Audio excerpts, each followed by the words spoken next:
Nous avons souffert dans ce pays-là, nous les guerriers. L'avenir d'Mboshi. L'avenir d'Mboshi. L'avenir d'Mboshi. Et qu'après, ça souffre que serait l'Mboshi.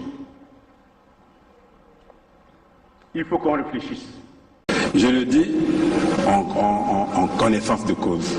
Je dis fais. Je sais comment nous sommes organisés. Je sais.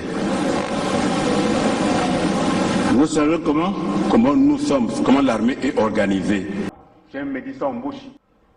Moi, je suis moyen. Vous êtes aussi moyen. Quand je dors la nuit, je vois de n'importe quoi.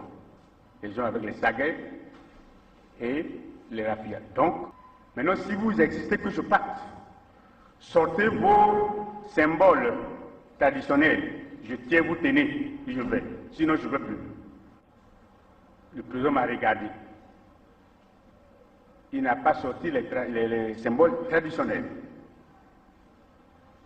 Et nous nous sommes séparés. Je suis sorti de son bureau.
Bonsoir à vous, bonsoir au peuple congolais. Nous allons rapidement vous donner une petite réflexion. Salut à vous, tous ceux qui nous suivent partout à travers le monde entier. Nous disons bonsoir à vous, bonsoir au peuple, bonsoir à l'ensemble de la nation. Bonsoir à tous les résistants, à tous les grands résistants. Vous comprenez, chers amis, nous devons forcément tirer l'analyse des histoires à partir des techniques et l'enseignement qu'on peut tirer à partir du Boa. Donc nous pouvons éventuellement tirer un enseignement clé sur le principe de l'existence même de cet animal ou de ce serpent. D'une manière générale,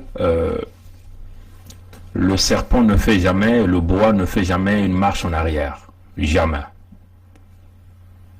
Et il défie toujours sa proie. C'est comme ça que le boa fonctionne. Il a un seul but, c'est réussir sa prise. C'est ça, le boa. Son objectif, c'est de réussir sa prise, prendre sa proie. Il est patient quand il tend son guet-apens. Oui, chers amis. Donc, le boa prend des positions, des stratégies, très patient. Oui, chers amis. Ce que vous devez encore savoir sur l'enseignement du boa, c'est que quand le boa dort, le boa ne ferme qu'un seul œil. L'autre œil est toujours ouvert. Oui, chers amis. Vous voyez que le bois a une certaine dignité et un certain respect de son rang même animalier, on peut le dire comme ça. Le bois n'avale pas des petits morceaux. Il n'avale que les gros morceaux. Les petits morceaux, il les laisse à d'autres. Il ne prend que les grosses parts. Il ne se soucie pas de ce qu'il rejette parce qu'il sait qu'il n'y a rien dedans. Oui, chers amis.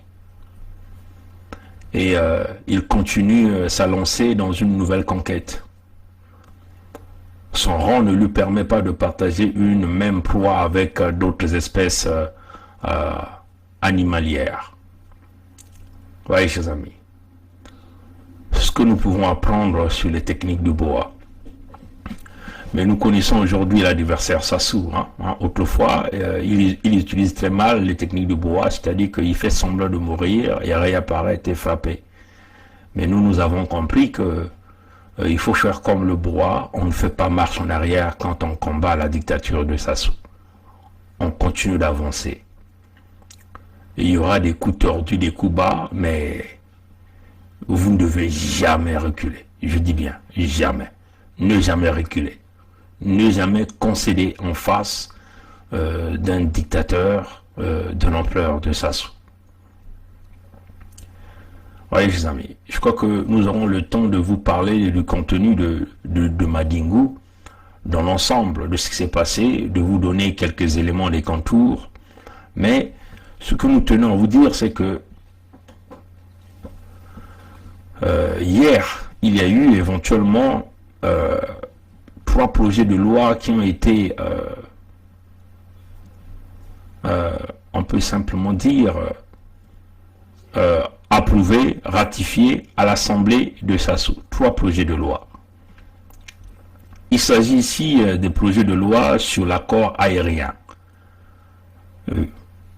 Dans ces projets de loi, il y a vraiment les accords entre le Congo de Sassou Nguesso, donc de la dictature de Sassou, et le Togo. Il y a aussi le Congo, le Cap-Vert, le Congo et le Bénin. Dans ces 3 projets de loi, les hommes nommés par Sassou qui portent le titre de député dont ils n'ont jamais été élus par le peuple congolais, vu déjà que Sassou Nguesso lui-même n'a jamais été élu par le peuple congolais, ont décidé éventuellement de vouloir tisser des relations avec des compagnies aériennes revenant des autres pays. Et dans leur discours, ces individus-là parlent de pouvoir développer le secteur ou de pouvoir développer le transport aérien et donc générer des emplois dans le transport aérien au Congo. Mais nombreux parmi vous doivent forcément se poser cette question, à savoir comment ça fait-il que le pays qui a été suffisamment riche, dont les fameux dirigeants pensaient qu'ils pouvaient mettre en place une compagnie aérienne qu'ils ont intitulée Eker, qui fonctionnait d'ailleurs bien, parce que la clientèle était là. Et cette compagnie s'est fracassée en un temps record, gérée par Bouya Jean-Jacques, donc c'est-à-dire que par Sassou Nguesso lui-même, et éventuellement la fille de Moussa Pierre, qui est le premier secrétaire du Parti congolais du travail. Je crois que c'est Belinda Moussa, un truc pareil, je crois que c'est elle, oui. C'est elle qui a géré cette compagnie. Et que cette compagnie est partie en banqueroute, que personne ne s'est inquiété. Et au grand jamais, ces députés-là ont fait venir les dirigeants de cette compagnie pour s'imprégner de la gestion de cette compagnie au Congo, puisque c'est une compagnie nationale. Ça a été financé à 100% par les fonds publics de l'État. Répondant à la préoccupation des députés au cours d'une séance plénière, la ministre des Transports, de l'Aviation civile a éclairé l'opinion sur la situation des 7 avions d'Eker disséminés dans quelques pays africains et européens. La société Eker dispose de 6 Airbus et d'un Beechcraft.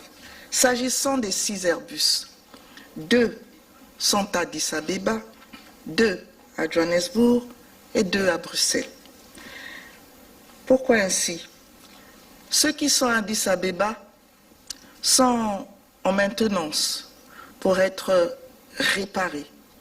De même que ceux qui sont à Johannesburg. Ceux qui sont à Bruxelles sont plutôt dans un état de non-navigabilité et l'option qui a été retenue a été de vendre en pièces détachées les 2 Airbus. Quant au 7e appareil, il est ici au Congo. Ghislaine Olga Ingrid Ebuka-Babakas a informé les députés que son ministère et le gouvernement prenaient à bras le corps la situation d'Eker. Je voudrais rassurer l'Assemblée nationale que nous nous attelons à trouver une solution qui permette au Congo d'avoir un transporteur aérien qui réunisse toutes les conditions de sûreté. Au cours de cette séance plénière, les députés ont adopté 3 projets de loi autorisant la ratification de l'accord relatif au transport aérien entre le gouvernement de la République du Congo et celui du Togo, du Cap-Vert et du Bénin. L'adoption de ces projets de loi, au moment où le Congo ne dispose pas de compagnie aérienne, vise à attirer d'autres compagnies aériennes et développer le secteur économique aérien du pays, a-t-on appris. Oui, chers amis. Donc, vous pouviez comprendre que ça a été une volonté manifeste des individus au sein de la gestion de Eker de fracasser cette compagnie. C'est-à-dire, Eker était devenu en réalité un tonneau de Danaïde pour l'ensemble des fonds qui avaient été investis à cette compagnie. Et en réalité, Bouya Jean-Jacques et Sassou Nguesso, bien sûr accompagnés de la fille de Moussa Pierre, premier secrétaire du Parti congolais du travail, ce parti nazi, qui a pris les commandes du pays dans la dictature, sa fille qui est aussi une maîtresse du fils Mboshi que nous appelons Sassou Denis, celui-là qui est né dans la forêt, grandi dans la savane, un voleur réputé du point de vue international, reconnu selon les tribunaux au Portugal, dans le procès Ondongo, José Vega, Asperbras, dans le procès Eni en Italie, aussi au Canada, le Nguesso sont reconnus comme une organisation criminelle par le procès Wilfrid Nguesso, qui a été considéré comme personnage non grata ici au Canada et appartenant à une organisation criminelle. Oui, chers amis. Donc, c'est très clair, on le répète, que c'est une volonté manifeste de pouvoir asphyxier le Congo, sucer l'argent du Congo et voler l'argent du Congo. Et donc, pour ratifier ce projet de loi, et la fille de Ebuka-Babakas, celle qu'on appelle Ingrid Olga Ebuka-Babakas, est venue donc à l'Assemblée de Sassou pour venir donner quelques explications en ce qui concerne la gestion de Eker. Mais en réalité, elle n'a vraiment pas donné assez d'informations sur Eker. Tout simplement, elle a donné quelques explications en ce qui concerne les 7 avions qui appartenaient à Eker. Selon ces explications, elle disait que Eker détenait 6 Airbus, un autre petit avion porteur, mais de grosse classe. Selon ces explications, elle disait que 2 de ces Airbus se retrouvent à Addis Abeba en Éthiopie, 2 à Johannesburg et 2 à Bruxelles, donc en Belgique. Bon, selon ces explications, elle disait que les 2 avions, les 2 Airbus qui se retrouvent à Addis Abeba sont partis pour la maintenance, pour la réparation. Qui suit ces avions-là? Personne. Oui, chers amis. Est-ce que les députés de Sassou ont envoyé une délégation pour aller vérifier? Non, personne n'est parti vérifier. Bon, elle vient encore mentir comme d'habitude. Cette femme a l'habitude de mentir parce que moi, je l'ai déjà vu mentir devant moi à l'Assemblée générale des Nations Unies. Elle a prôné le mensonge à outrance, à grand niveau, devant nous. Et les frères des indignés qui étaient partis de Paris, et éventuellement notre sœur Olga, nous étions là présents dans cette salle, là aux Nations Unies, à New York. Les 2 avions qui sont à Johannesburg, elle parle aussi que ces avions sont partis en maintenance. Depuis combien de temps, personne ne connaît. Quand est-ce que ces avions vont revenir, personne ne connaît. La compagnie en elle-même, elle a déjà fait banqueroute. Elle donne encore un détail, c'est que les 2 Airbus qui se retrouvent à Bruxelles, bon, apparemment, ils ont décidé que ces avions-là étaient dans un état de non-navigabilité. C'est-à-dire que ces avions-là devaient se faire vendre en pièces détachées. Qui va récupérer l'argent là? Encore personne ne connaît rien. Donc vous voyez que nous avons là eu le fleuron national comme équerre pour permettre aux Congolais d'avoir des vols en Europe, en Afrique, sans pourtant beaucoup s'inquiéter, parce que c'est une compagnie nationale qui devait générer des emplois pour le peuple congolais, mais ces gens-là ont décidément fracassé cette compagnie sans que les dirigeants de cette compagnie ne viennent s'expliquer au monde entier ou expliquer auprès des Congolais. Ils sont en toute liberté. Et c'est une Ingrid Ebuka Babakas qu'on a envoyée pour venir s'expliquer. Mais en réalité, l'objectif c'est quoi? C'est que, selon mes analyses, c'est que je me rends simplement compte que les avions qui ont été envoyés à Addis Abeba ont été simplement vendus. C'est cela la vérité. Et l'argent a été encaissé, aucune trace au trésor public congolais. Les avions qui ont été envoyés à Johannesburg aussi ont été vendus. L'argent a été encaissé, mais aucune trace au niveau du trésor public congolais. Donc vous voyez que les fonds du contribuable ont été pris, ont été dépensés, et les individus ont pris cet argent-là, sans pourtant se faire inquiéter. Et ça représente, ça c'est le véritable problème de la corruption, de la fraude qui a toujours existé au Congo, que nous décrions du matin, midi, soir, tous les jours. Partout où nous passons, nous parlons toujours de ces problèmes de corruption qui existent toujours au Congo. Vous voyez, chers amis. Alors, ils ont volontairement fracassé Eker, ils ont vendu les avions, la compagnie qui a été financée avec les fonds publics, les individus qui ont volé cet argent sont en liberté, tranquillement, et ce qu'ils sont en train de faire, c'est quoi? C'est qu'ils viennent donc, à travers des investissements privés, par des pays extérieurs. Donc, les Nguesso, tout ce groupe des mafieux qui ont volé l'argent du Congo, consultent donc d'autres pays et d'autres investisseurs. Ils ont donc pris l'argent du Congo, ils vont donc donner à ces prête-noms. Ces prête-noms vont donc revenir au Congo, créer des compagnies aériennes fonctionnant avec les fonds du contribuable congolais qui se retrouvaient dans Eker. Donc, pour avoir le créneau de leur opération, ils sont obligés de passer par les gens qu'ils ont nommés